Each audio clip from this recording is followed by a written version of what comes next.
सोचते हो कि आज तुम्हारे गांव का मालिक मुखिया है।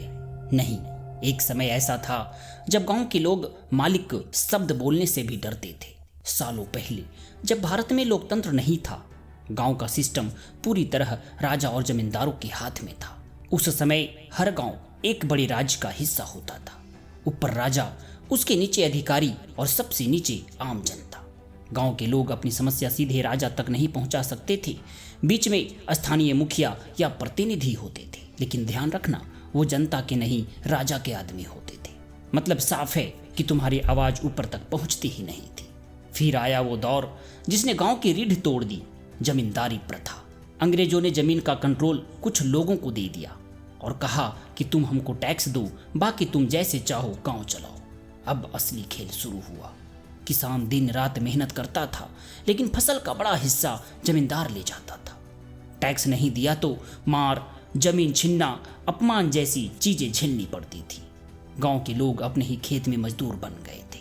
और सबसे बड़ा सच कि कोई कानून नहीं था जो गरीब को बचा सके, जमींदार ही कानून था।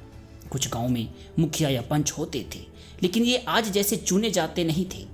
ये या तो जमींदार के आदमी होते थे या गांव के अमीर ऊंची जाति के लोग। मतलब गरीब आदमी की आवाज यहां भी दब जाती थी। फैसले होते थे, लेकिन न्याय नहीं होता था। सोचो, ना वोट था, ना अधिकार, ना शिकायत करने का तरीका। अगर तुम्हारे साथ गलत हुआ तो तुम बस सह सकते थे। और यही कारण है कि गांव के लोग डर में जीते थे, चुप रहते थे और सिस्टम को भगवान मान लेते थे। फिर आया भारत का सबसे बड़ा मोड़, आजादी का। देश ने डिसाइड किया कि अब कोई जमींदार नहीं चलेगा, अब जनता खुद अपना नेता चुनेगी। और यहीं से शुरू हुआ पंचायत सिस्टम, ग्राम सभा और वोट का अधिकार।